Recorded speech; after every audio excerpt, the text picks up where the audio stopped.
Mesdames et messieurs, bonsoir mbokku téléspectateurs yi bienvenue ci seen télévision nationale. Xam ngeen ni ce soir partout dans le monde on fête la musique. Xam ngeen ni le ministre de la culture français ci époque François Mitterrand en 1981 ci la ñu démarré fête de la musique le 21 juin. Tey 2011 ñu ngi ci les 30 ans yoo xam ni tous les 21 juin par la grâce de Dieu on fête la musique.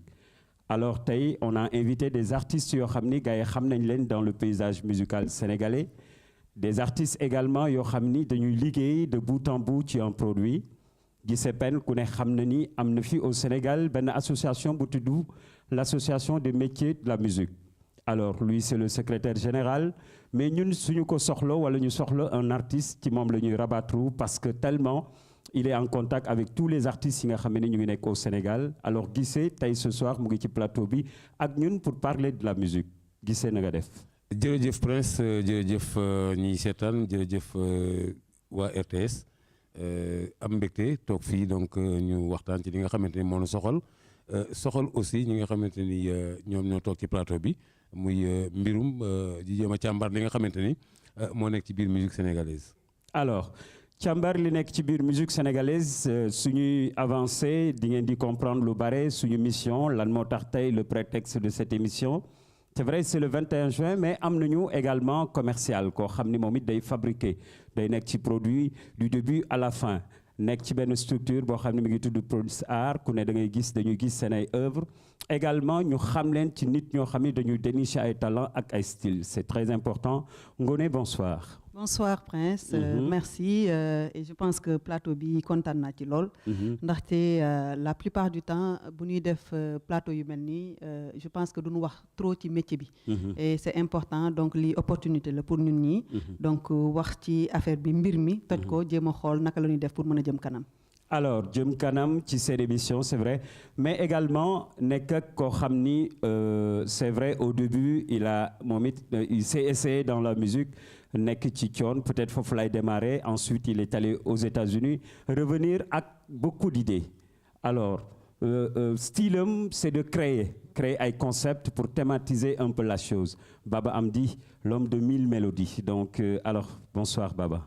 Bonsoir Prince et bonsoir à tous les téléspectateurs ak ñi nga xam ne ñoom laa bokkal plateau yi sama ay mag laa bokkal plateau bi di rafetlu invitation bi c'est un grand honneur pour moi d'être là assis parmi ces grands messieurs.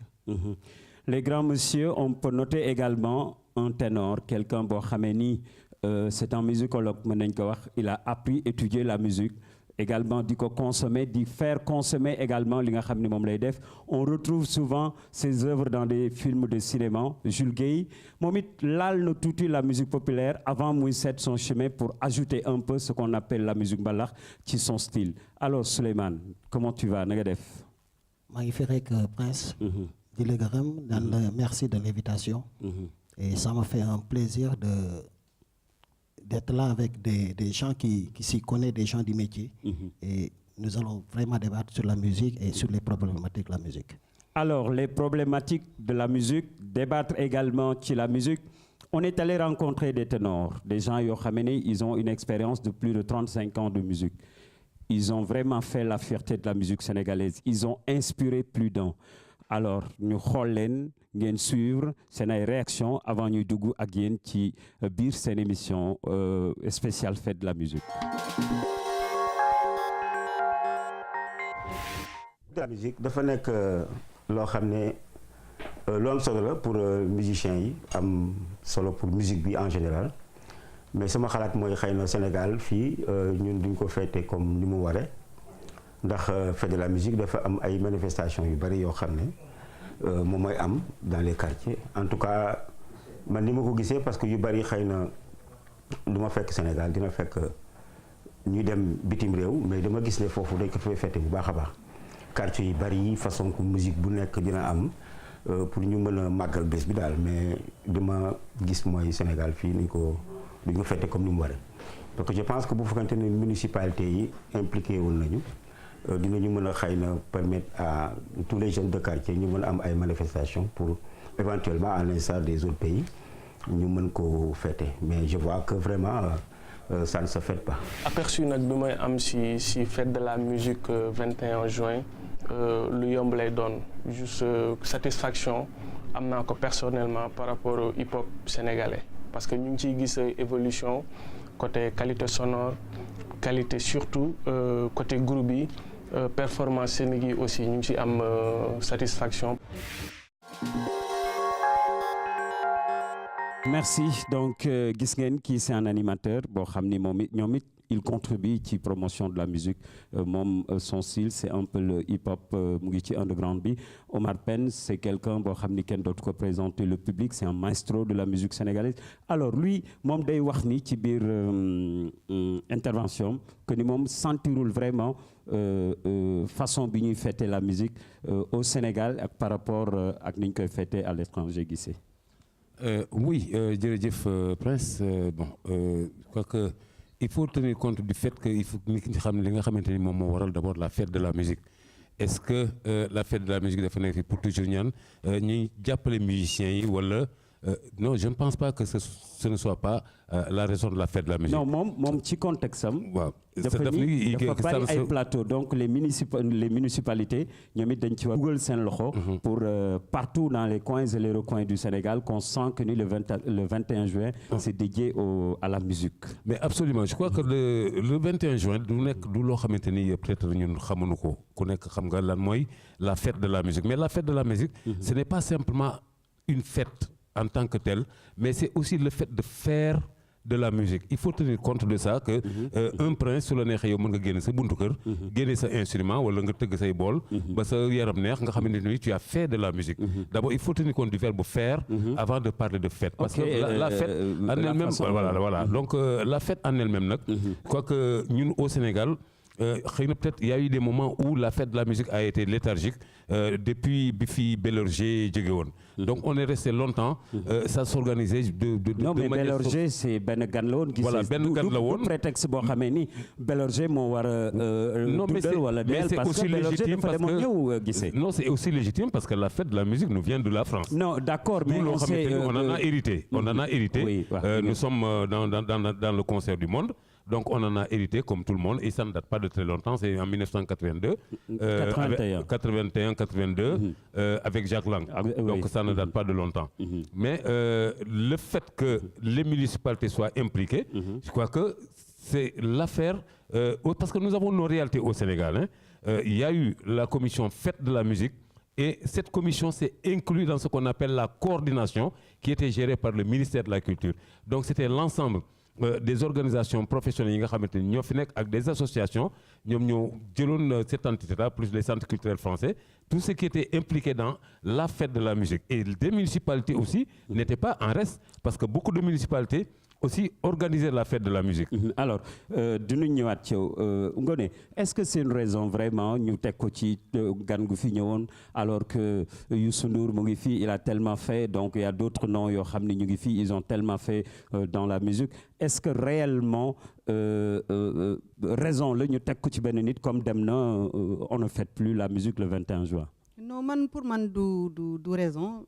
Déjà, moi, j'ai entendu l'intervention de Omar Pène, que je partage déjà, parce que quand même, musique, dafa nekk loo xam ne que ne benn aspect bu populaire la am. Right. Donc, quand on parle de la fête de la musique, les gens s'attendent à quelque chose de populaire. C'est vrai, moi, je dis que la fête de la musique, même ñun ñi nga xam ne dañu nekk ci art bi, ça fait pas très longtemps que ñuy jëm ci dugal sunu loxo tuuti. Donc affaire bi c'est resté comme ça populaireul. Donc mais lan moo tax populaireul. Pour man lan moo tax populaireul c'est parce que quand même il y a deux côtés. Il y a benn responsabilité boo xam ne que ne c'est une responsabilité qui vient de l'État, des municipalités peut-être yoo nga xam ne que ne aussi ñoom ñoo yore moyens yi. ñoom ñoo war a mën a teg de telle sorte que jox gars yi des plateaux yoo xam ne mën nañu wane li ñuy def parce que comme gisee nu mu ko waxee tout à l'heure affaire bi affaire u fête la c'est-à-dire que da ngay wane sa li la yàlla yàlla jox comme métier nga wane ko mais aussi tu en profites pour parler des problèmes de la musique et que je pense que loolu moom moo waral plateau bi donc loolu moo tax d'ailleurs que je man ma partagé avis wu Omar Pène parce que fête de la musique aujourd'hui pour man dafa des carrément. Baba, est-ce que yaa ngi partagé Ngoné li muy wax. En fait bon xam nga kenn ku nekk ak vision donc moi je pense que quelque part Omar Pène dama ko dégg léegi mu ne bon du ko fi fekk lu bëri. Bon je pense que ça se fait il faut tenir compte de deux choses. mooy que ne on a tendance tout le temps di ñun ñuy comparer suñu bopp avec l'Occident, ça n'a rien à voir. On parle de 12 millions d'habitants, là-bas on parle de 100 millions, 50 millions, 60 millions, 70 millions d'habitants. Donc du benn contexte yi du benn donc tey jii boo demee Pikine ça se fait nga dem Yëmbal ça se fait nga dem buntu Yënguleen ça se fait nga dem buntu Cosaan. Et le Sénégal ne se limite pas. Non c'est-à-dire moom moo tax ma waxu 12 millions yi njëkk ci waxu 12 millions ak yooyu quoi. Donc nous avons des réalités donc il faut que quelque part ñun ñu xam li ñu bëgg d'abord li ñu bëgg moom mooy lan. mooy aujourd'hui bu fekkee dañ ko fêter dañuy toogaat ñu ne mais non gars yi dañ ñu yab quoi.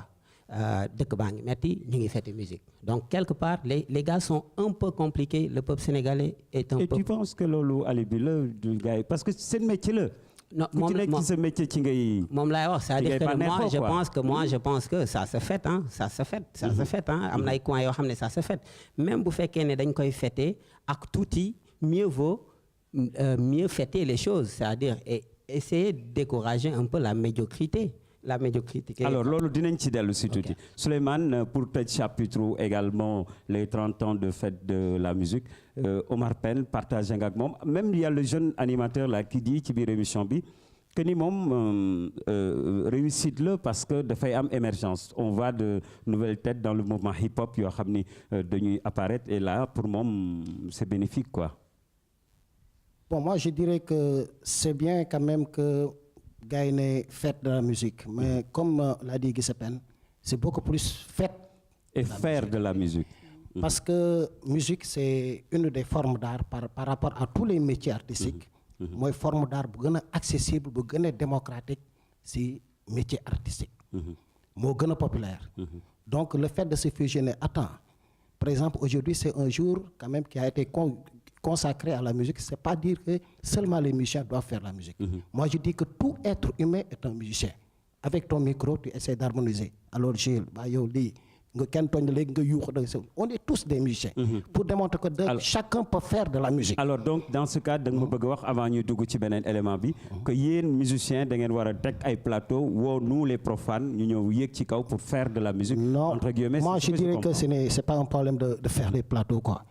Mais non, que... des scènes, je parle des scènes. Non. Comme qu'il y ait des scènes. Buntu Prince Art scène.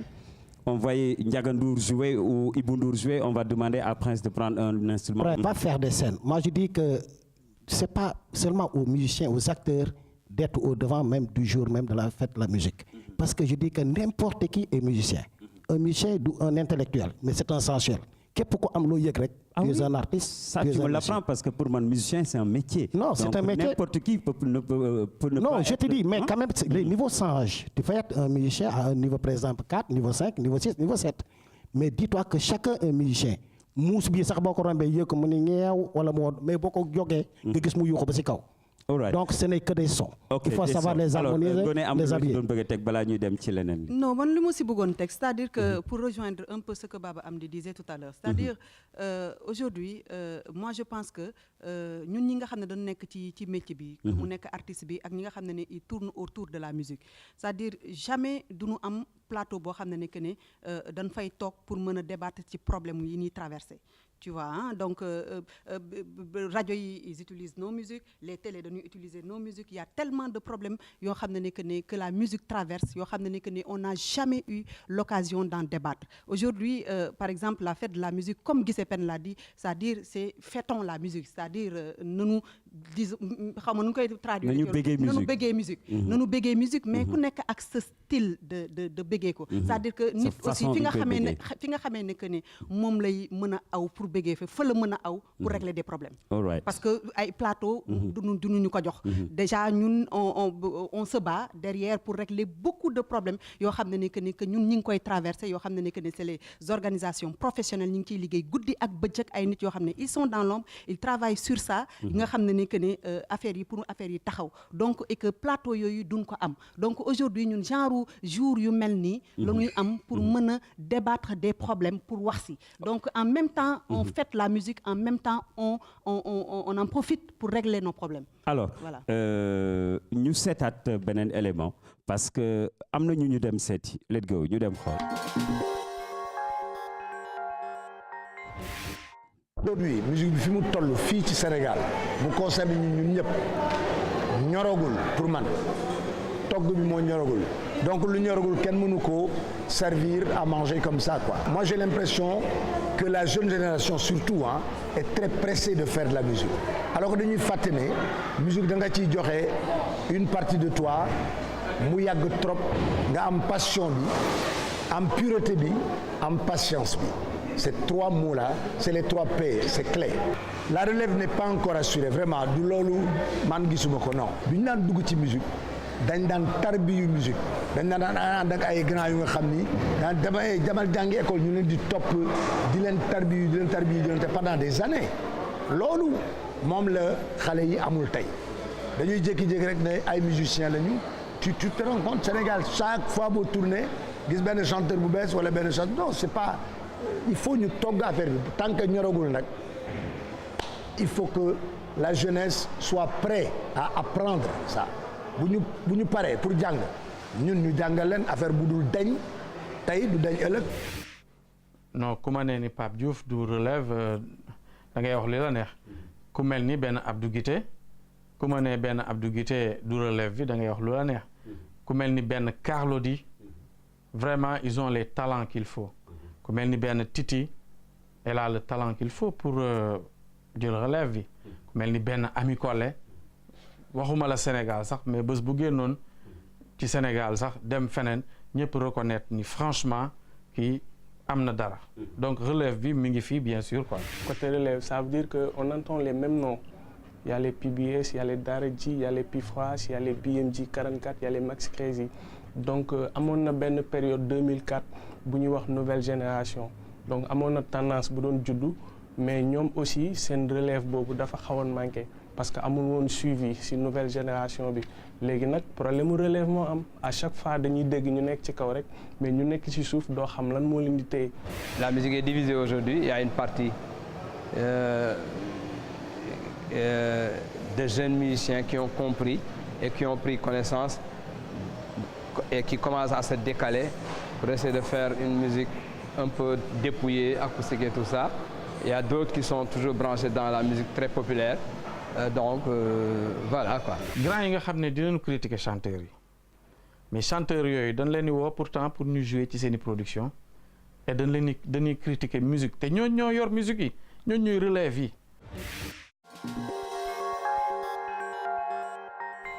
Alors merci Papis. Ngoné yaa ngi bëgg ñu structurer yaa ngi bëgg ñu waxtaan ci musique bi yaa ngi bëgg ñu avancer alors que ñi ngeen bokkal musique bi nee na ñu avancer wu leen d'un iota dafa bari contradiction parce que ñëw nga ci ñun les animateurs plus ou moins nee nga nous on utilise vos œuvres pour taxawal une radio les télés plus ou moins alors que yéen seen biir li ngeen di def il paraît que toggagul alors même suñu ci bàyyee suñu xel du am relève un jour les grands vont disparaître et la musique va day nelaw donc est-ce que li ngeen bëgg kaas ak yéen ci seen sein am na conformité bu ci am. Man j'ai un avis partagé par rapport ak ñi ma dégg ñëpp ñu wax.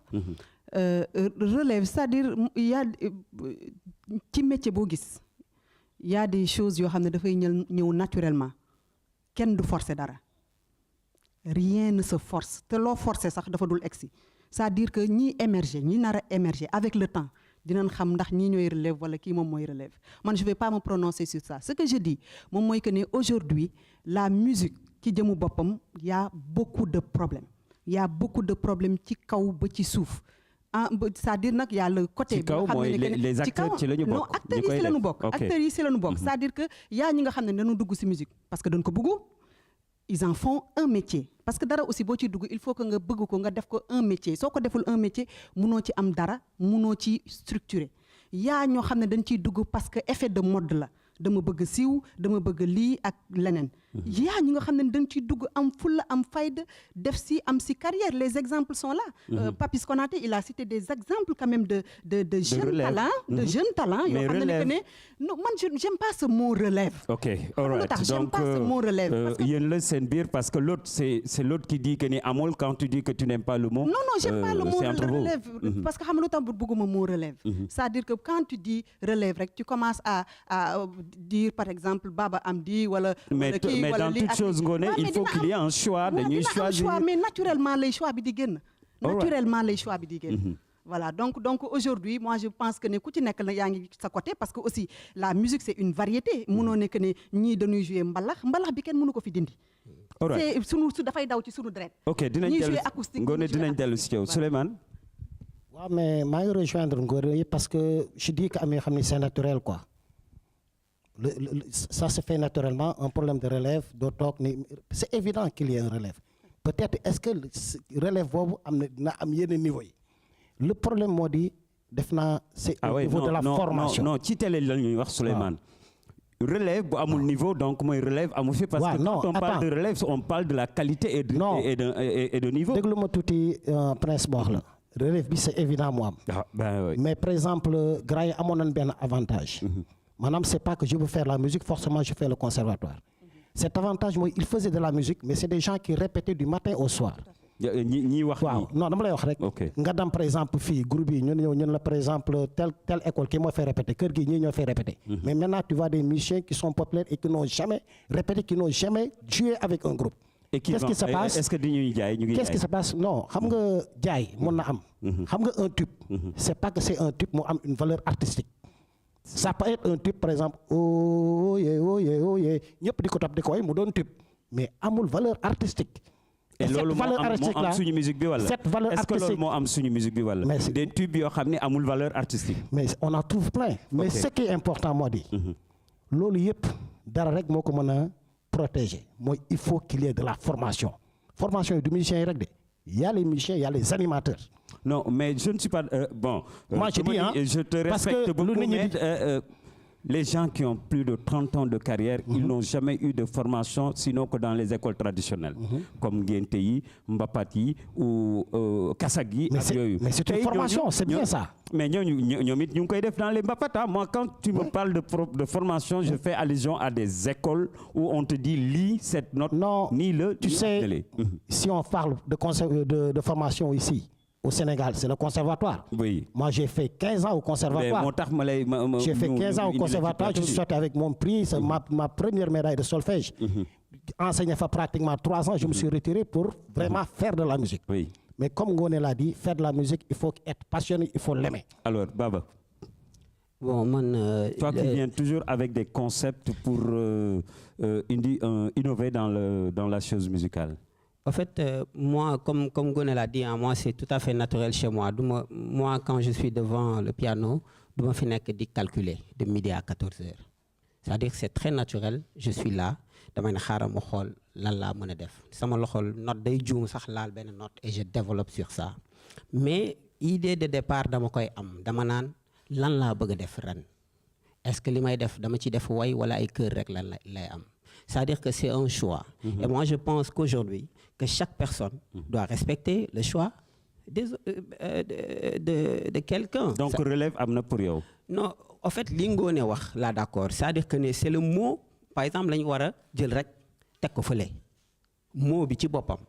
Mais forcément, même Michael Jackson dafa am ku mu fan woon. C'est-à-dire que quand tu es musicien wala footballeur wala nga doon mbër ak loo mënti doon di nga am lu ñuy wooyee nu mu tudd day nekk sax ci sa Facebook di nga am sa idole di nga am koo fan ba nga xam ne sa royukaay lay doon mais après da ngay jël yow li nga moom sa yoon quoi nga xam ne ça t'est propre mais aujourd'hui on a un problème. Ce problème c'est quoi? Et c'est très normal. C'est-à-dire que ne da ngay judd ci kër ci tour bi ñu tagal la Youssou Ndour ngénte li ñu tegal la Youssou Ndour télé bi RTS tegal la Youssou Ndour c'est normal que mu am 10 000 Youssou Ndour yu suivre c'est très normal. Mais une sélection naturelle va se faire plus tard. moom laa la wax sélection naturelle boobu. ñoom seen bopp dootuñu ko tey dañuy foog ne boobu ñoom ñoo ko moom. parce que teyuñu ko. loolu la ñu juddoo dafa mel ni ku judd ci àll. déggul ñu ciy wax. gaynde rek lay yuuxu mais mënul wax kooku mënoo fexe ba mu wax. dëgg la mooy comme ñoom Tarzan façon yooyu c'est-à-dire c'est très normal. xam nga du suivisme mais ils sont influencés c'est l'influence voilà c'est le mot. c'est l'influence et c'est très très très très normal pour chaque musicien seulement li Ngoné wax dëgg la mooy affaire ay relève il faut qu'on l'oublie et essayer kenn ku nekk rek jéem a bay sa waar. partagé wu leen avis grand yi. en fait du ñàkk pa gis-gis yu ute la rek. all right gisee. Ouais, moi, la question que je me poserais, c'est de savoir relever qui ou relever quoi. Déjà, moi, c'est déjà mon problème. Est-ce que on parle de musique ou bien de manière globale? Parce que quand on parle de musique, nous avons aspiré à relever. Ils n'ont pas plus de 50 ans, alors que Compaye Secondo, à 90 ans, était sur scène. Et c'était les plus grands artistes. À 80-90 ans, ils étaient déjà sur scène. Non, mais quand ils font, ils parlent de rêve, ils ne font pas allusion à l'âge. Hein? Bon, ils font allusion à la qualité de ce qu'ils font. À la qualité de ce qu'ils font. Oui. Et est-ce que viennent vous trouver que ce qu'il y avait avant est meilleur que ce qu'il y a aujourd'hui? Mais vous êtes des artistes, c'est vous qui avez les réponses. Le problème, c'est justement là où le problème. Parce qu'on ne peut pas dire que la musique sénégalaise a subi des mutations et des transformations en l'espace de... Parce que quand on parle au profit de deux personnes, hein, même si la musique a subi des transformations, c'est au profit de quelques musiciens. C'est-à-dire non, mais on est sur un plateau de télévision, c'est-à-dire il faut donner, c'est-à-dire il faut aller au bout de votre logique. Parce que moi je dis que la musique sénégalaise, quand on parle de sa popularité, de sa globalité, ça ne date pas de longtemps, c'est les années 70. Ça ne date pas de très longtemps. Et je crois que c'est ce qui était là, ñi nga xamante ñoo fi nekkoon ba nga ni ñoom ñoo fi nekk ñi nga xamante ni aussi il y a une deuxième génération que mënuma leen wooyee ay ténor mais ce sont la génération des Fallou Dieng des Alioune Mbaye Nder etc. toute cette seconde génération qui sont des jeunes qui sont présents et qui sont présents partout dans le monde. Bon, maintenant est-ce que l'homme veut faire le procès de la musique sénégalaise ou on veut parler d'un problème de relève? Parce que quand il va falloir relever, il faut que nous sachions là nous relever, voilà, à quand nous relever. Moi, c'est ainsi que je l'entends. Alors, dans les discours d'Ingen Gisni, ils vont faire allusion à des qualités à quantité. Que quantité vi mo fi ëpp qualité bi. Alors, sans plus tarder, dinañu xoolaat beneen élément ngeen gis ñu dem. Mbalax, tout le monde sait que c'est bien, c'est notre musique. Mais il faudra, j'ai toujours dit, depuis 40 ans je le dis, le mbalax seul ne suffit pas. Pour participer dans les grandes scènes, je crois qu'il faut que nous fassions des méngos avec les grandes scènes. Parce que je pense qu'aujourd'hui, nous savons que nous sommes au Sénégal. Nous avons une façon de musique pour nous jouer. Nous permettre aux Européens, en tout cas aux Occidentaux, madame, ñu mën si gis seen bopp c'est-à-dire que wala nga bokk si benn courant boo xam ne bi am na sur le plan international. Et je crois que ça aussi il faudrait que nit ñi ñu xoolaat ko. Ça dépend si ambition bi artiste bi am fan nga bëgg a yemale sa carrière lan nga bëgg a def su fekkente la nga bëgg a rester dans le cadre local ok y a pas de problème parce que y a un public pour ça mais c'est pas forcément ce qui marche sur le plan international. Ça dépend ci lu nu bëgg exactement bés bu nu bëggoon ñu changer musique sénégalaise.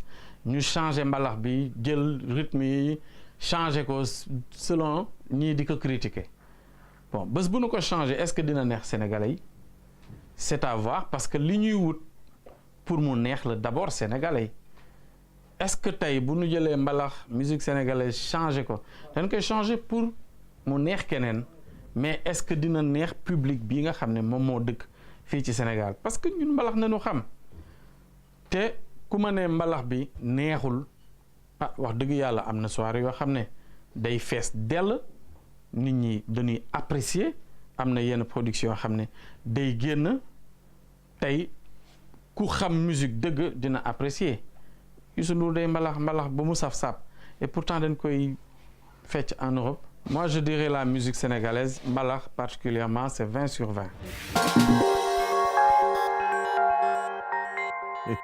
Alors, notre Papis. Wow, il m'est très difficile de faire une notation pour la musique. Non, mom. Wow. Ah oui. 20 pour 20, je dis que 20 pour 20, c'est parce que mom, si lu mu nekk la ak lu mu yëg.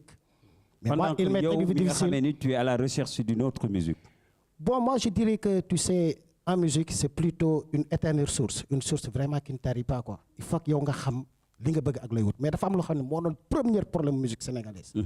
Pour moi, c'est le premier. Madame, bon, quel mot c'est d'arrêt, mais c'est évident, c'est le monde qui marche, quoi. Avant, c'était des groupes. Vous avez le Super Étoile, vous avez le Super Diamano, vous avez le Khalam 2, le Batakhal, le Khalat. Madame, il n'y avait pas de stars. C'était des groupes. Et maintenant? Et c'était des groupes. Et chacun contribuait quand même au plus même de l'ensemble. Mais les groupes, nous le Youssou Ndour ak Super Étoile. Nga tok ñun le comment dirais-je Omar Pène Super Diamano. Aline Mbaye Nder ak kii. Comprendre nga? Kii ak kii. Léegi même si même groupe bi tu vois que leader baa nga fa day moom mooy leader bi nga gis pamakat bi. da ngay yow suba mun la day génn kasetam. Guitariste bi am ñoom ñëpp ñoo nekk si mais ku nekk mi ngi créé album am orchestre. Mais parce que le partage n'est pas bien équilibré. C'est parce que ce n'est plus un groupe. Non, je veux te dire, les grands groupes, leur force c'est que ils travaillent tous pour quand même un objectif. Mi ngi mel ni kër ñu bokk di defar. da nga ñëw ne ma boy nañ teg lii mais bu nekkee yaa moom sa kër. da nga indi sa plan na ma defal lii ak lii ak lii ak lii. léegi gars yi idée yi ñu doon am si biti. di ñëw si groupe bi di ko indi ñoom ñëpp ñu koy bokk di ko liggéey. ku si nekk da nga koy téye ku nekk léegi daf koy téye pour sa album. Pour sa production. Comprendre nga. Et là, ça constitue un blocage. Là, parce que les guides, ils n'y a pas d'ara, ils ont chanteur parce que chanteur tu es un instrumentiste fabriqué également. Lan ngay tek ci limu wax parce que ngone dañu bëgg ñëw ci yow ci problème radio yeek télé. Jules limu wax. Moi, je le comprends, c'est un problème de génération. Les papis wax, je le comprends, c'est un problème de génération. Les Giuseppe wax, je le comprends. Il a dit qu'il y a une mutation. La musique sénégalaise a suivi des mutations et c'est tout à fait naturel. C'est normal. Comme dans le monde, comme ni rock de amé, ni blues de amé, ni R&B de amé, rythme and blues. C'est-à-dire, xam nga li gëna am solo mom moy aller au concret. Xam nga concret moy lan? Moy buñu défé waxtaan ba paré. Suba ñu gis Ngoné def résultat. Génné ben Ami Collé. Génné ben Papis Diarrabi dal di def ay résultats. C'est ce qui est important. Ce qui n'est pas important du tout mooy xam nga lan li ñuy tardel tout le temps li ñuy tardel moom mooy lan dañuy nekk di débattre suba ngoon mais jamais de résultats. Moi je comprends Jules quand il dit que ne amoon na xalam amoon na lii mais la preuve yëpp a tas lu amul njiit du dem. Lu amul njiit mais da nga bëgg wax di ñoom amuñu woon ay njiit moo tax mu tas. Non c'est-à-dire que ne ñoom ñëpp li ñu bokkoon noonu. Moi je comprends ça. Xaaral mais ma eggali tuuti rek. Moi je comprends ce qu'il dit. C'est-à-dire que ne groupe. xoolal groupe yooyu yëpp. xalaat tas na xalam tas na. kër gi tas na. mooy bi Youssou Ndour ñoom fi ñu bokkoon tas na. Après il a fallu que mu am benn Youssou Ndour et le Super Étoile Omar Pène et le Omar Pène jéem na ko fi def daal di def Super Diamano. Mais ñoo ñëpp xale yi excusez-moi du mot xale yi dañu yeewu. dañuy xool non je dis pas ça waxuma ñoo gën a yeewu c'est-à-dire que ne ñoom dañuy xool bu ñu gisee que ne ñii doxuñu wo ñii ñu ngi tas. man kat duma ci dugal sama loxo di tas damay jéem a def Baba Amdi génne album Baba Amdi. bu ma gisee un grand musicien bu ma mën a apporter dara. Je vais l'appeler wala ma invité Jules. wala invité Ibou Ndour wala Papis Konaté ne ko kaay defaral ma lii mais l'album non Baba Amdi laa ciy bind. Je suis désolé mais Baba Amdi laa ciy bind. parce que y a job bi. Non. Et pourtant, il y a job bi. Non. C'est-à-dire qu'un pays ne peut pas être gouverné par 10 000 personnes. Faut que moi, bateau aussi, bateau, sans capitaine Mouniché né. Mais Gilles, donc... c'est normal. Moi, tu sais que je pense qu'on est dans le même tuyau, quoi.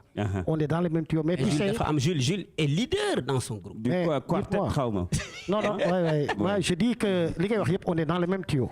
Mais je te dis que ce moment-là, moi, ce n'est plus la personne qui m'intéresse, mais c'est beaucoup plus la valeur et le niveau musical qu'il avait dans ces groupes-là. Ay album ay Gorée ay Bata affaire yu doy waar yoo xam ne tu sais que bokk la woon quoi chacun s'y mettait. Mais nag toujours lu ay nit bokk rek. est-ce que bokk bi du léegi la gën a am.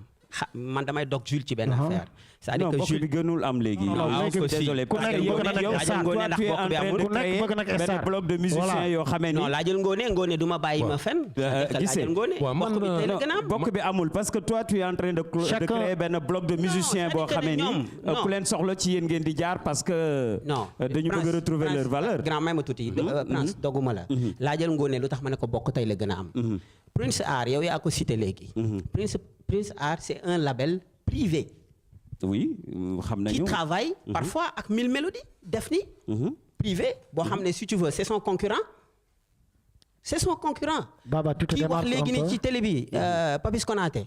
il a un studio privé qui travaille avec des privés et c'est des concurrents ñooñu est-ce que du bokk bi léegi la gën a am attention. alors moi je pense que tu m'as cité 3 personnes sur 10 000 yoo xamee ni ñoom ngay woowee cohabitation alors gisee ah. waaw man li ma ci yokk moom mooy. parce que j'ai entendu parler de la standardisation de la musique. c'est-à-dire yóbbu ko ci ay normes internationaux. pour que nit ñi mën koo consommer. est-ce que ñi nga xamante ni les Américains ay Michael Jackson su ndikkee fii. dañuy jël seen musique def ko ci normes sénégalaises door ci ay mbalax pour ñun tam ñu mën koo consommer. non parce que c'est bien fait. non c'est pas que c'est bien fait. très bien fait. ku nekk ak la ngay sentir. il faut qu'on a travaillé sa musique aux États-Unis pour venir verser ça au Sénégal. nous avons une musique calculée sur notre registre sur notre mœurs. mën nañu jël cette musique là defaraat ko mais defaruñu ko aussi pour que au moins ñële di ko consommer parce que ñun on a mis du temps pour des centaines d'années avant c'est la salsa le rock etc. toutes ces musiques là datent de plus de 50 à 100 ans.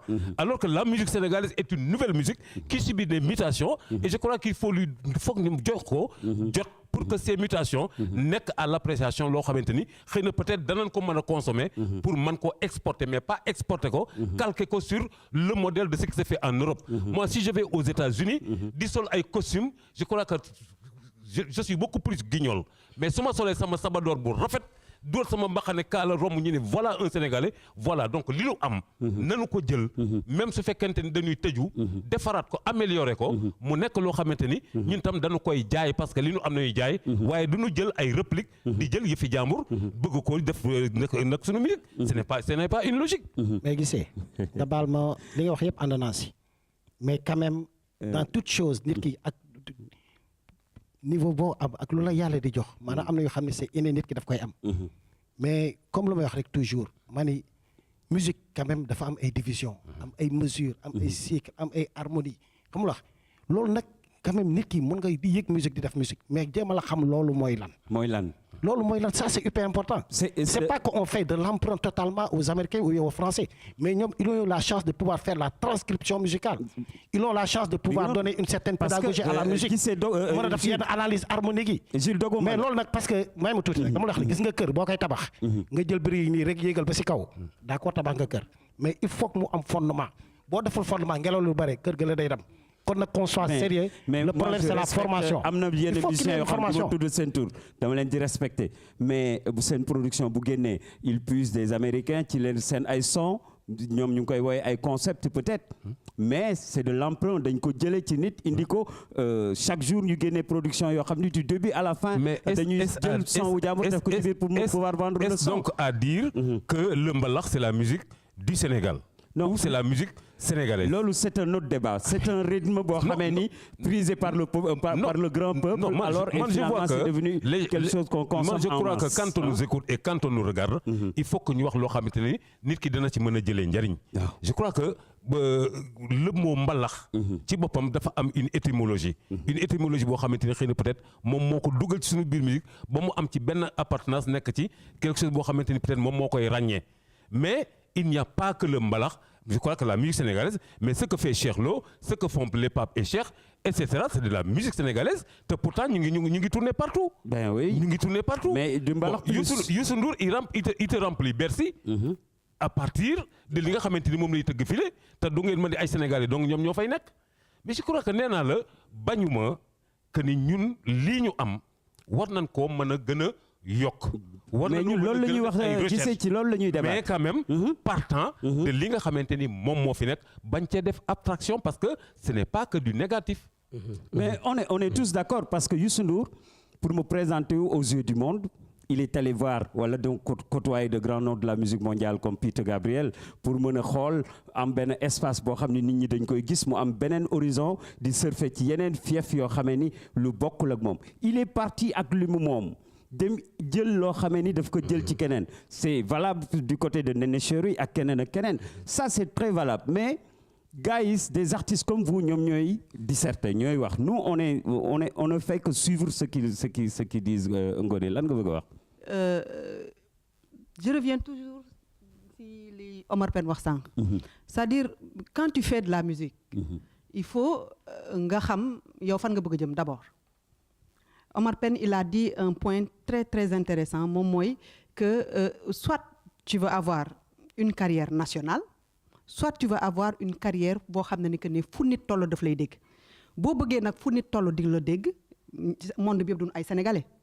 Il y a le monde est partagé, il y a des tubaab, il y a des ñii ak ñii donc am na ñoo xam ne ni que ne duñu dégguñu rythme mbalax même des fois booy gis concert yi da ngay gis sénégalais bi bu taxawee di fecc ak tubaab bi bu taxawee di fecc da ngay gis différence bi parce que déggul clic boobu du ko dégg parce que amul ci mbalax donc man aujourd'hui je me dis que ne toujours je rends hommage à grand yi moom ay ñoom Baba Maal ay ñoom Omar Pène Ismaël Lo ay Youssou Ndour pourquoi parce que ils sont parvenus à am loolu c'est-à-dire que dañu jël comme sànq li gisee Pène wax jël li fi ne jël la nekk fële profiter ci ñi nga xam ne que ne dañu am ay am mbagg c'est des internationaux pour mën a ubbeeku donc li nga xam ne que ne aujourd'hui tey boo amee place internationale maintenant tu peux y greffer ndànk Youssou Ndour tu vas concert am bu nekk même à Singapour il peut jouer un concert à 100% jox tubaab yi ay 7 seconds man tous les concerts de Youssou yi nga xam ne que dama ko seetaan 7 seconds am na plus de 10 ans mais il faut mu jouer ko parce que nit ñi xam nañ ne que ne bii dafa nekkoon tube boo xam ne que ne rajaxe na àdduna donc automatiquement buy kii sax da ngay dégg ne 7 seconds mais dafay ciy dugalaale mbalax donc aujourd'hui moi je pense que la musique c'est aussi la musique n'a pas de frontières loolu jeexal na wax. All right alors pendant que ñuy chercher d'autres horizons di xool percer ay frontières nañu déglu ñeneen.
mooy soppel bi ne sama xel tey joxe sama xol yow yaa di belle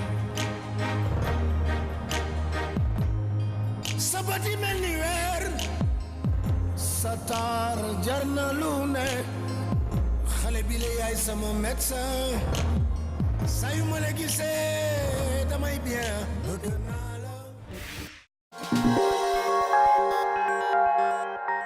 gis seetaan nañu léegi benn compil de clip genre symbiose yooyu pour wane deux générations différentes de style mais ñoo bokk même vibes parce que ñoom ñëpp ils font de la musique entre guillemets sénégalaise et populaire alors est-ce que am na changement am na différence autant pour moi. Oui, pour moi, am na différence parce que déjà quand tu prends les images de Omar Pène, je pense que mi ngi woon ci vidéo bi.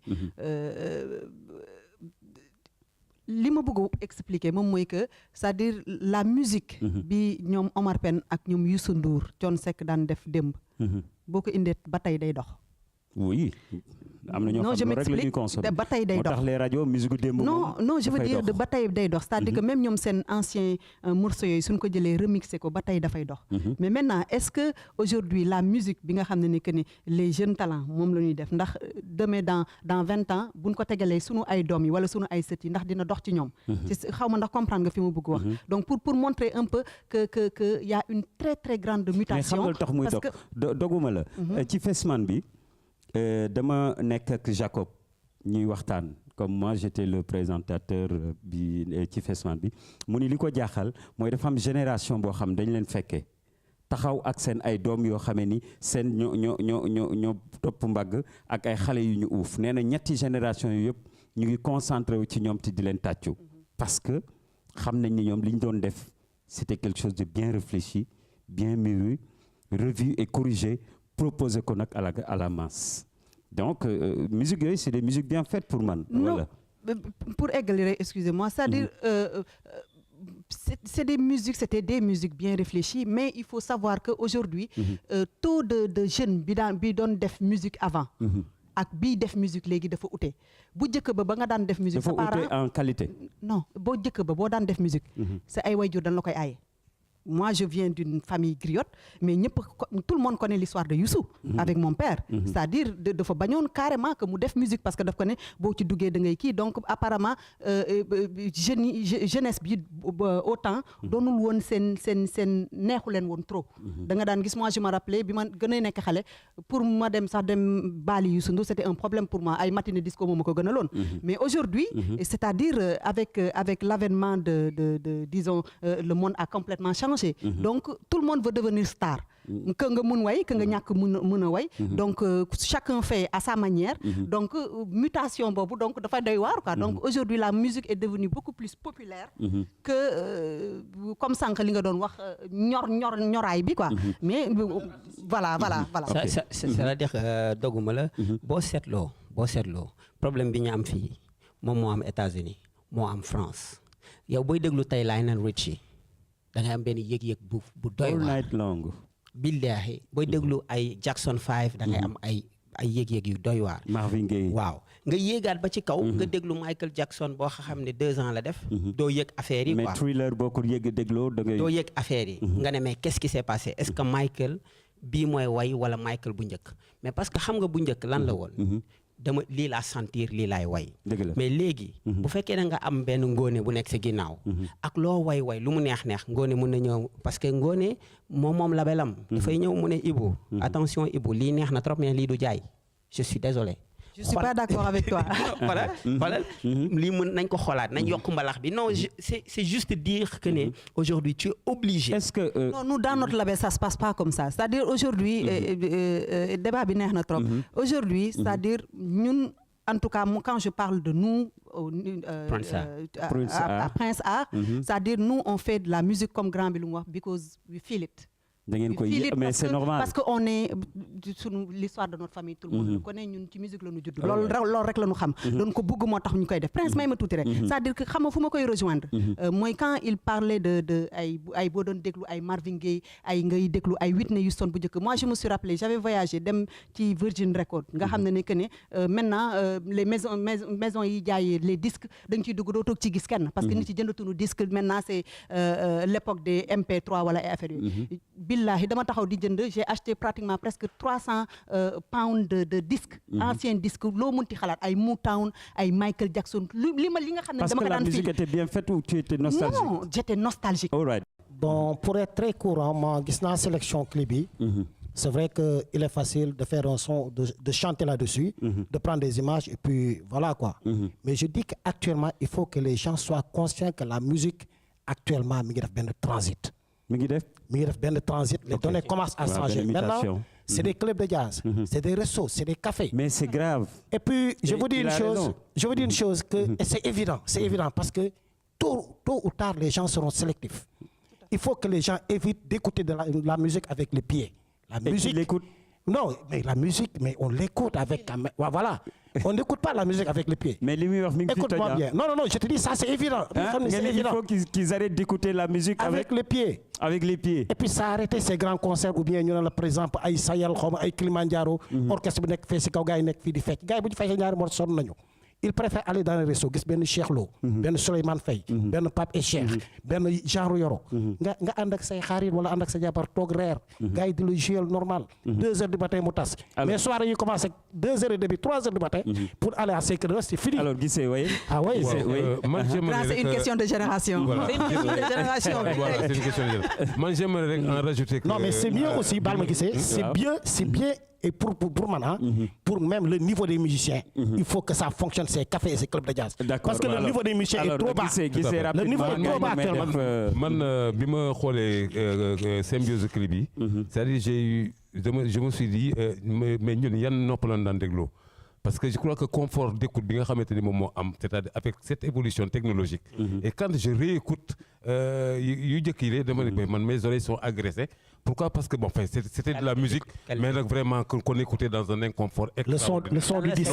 Non, l'autre c'est un autre débat parce que l'autre c'est des problèmes techniques. C'est lié à l'évolution de la musique. Mais c'est lié à l'évolution de la musique. La technologie fait partie de la technologie également. Mais aujourd'hui, les jeunes d'aujourd'hui, ils sont préparés à ce type de musique mbalax là. C'est-à-dire aujourd'hui, c'est une question de génération. Tey xale bi nga xam ne da nga koy tegal benn musique boo xam ne que ni il s'y retrouve pas. Nga tegal ko benn Papa Ndiaye coppet boo xam ne da koy xaw ma Youza la nouvelle danse là. Moo koy gën a neex parce que noppam moom lay dégg. C'est-à-dire que xaw ma waaw genre boobu quoi. C'est une question de génération aussi. Alors Souleymane, en tout cas merci Jules. Waaw mais Prince maa ngi lay gërëm pour te dire que man pour terminer comme je l'ai dit je vais parler toujours de musique. Nee naa musique mooy forme d'art bu gën a démocratique si musique yi. si métier artistique yi. moo si gën a accessible moo si gën a populaire. Kii nekk si waañam di togg sax mën na def musique. Mais il faut qu'on insiste sur la formation. C'est la formation, c'est la dominante du problème. Alors, Baba? Moi, je pense que musique, il n'y a pas de cadeau. Dans le showbiz, tout s'arrache. Et puis, il faut décourager la médiocrité. Alors, laissez peut-être le temps mu def benn sélection naturelle, c'est important. Ñu ngi leen di remercier pour cette présence. En tout cas, man daanu naa ci seen ay intervention. C'était vraiment de taille. Merci. Mesdames et messieurs, quant à moi, je vous retrouve dans un autre numéro. Mais restez scotchés ci kanam tuuti la bande à Fat Sakho et les autres animateurs et animatrices vont casser la baraque parce que ñoom, ils vont faire de la musique.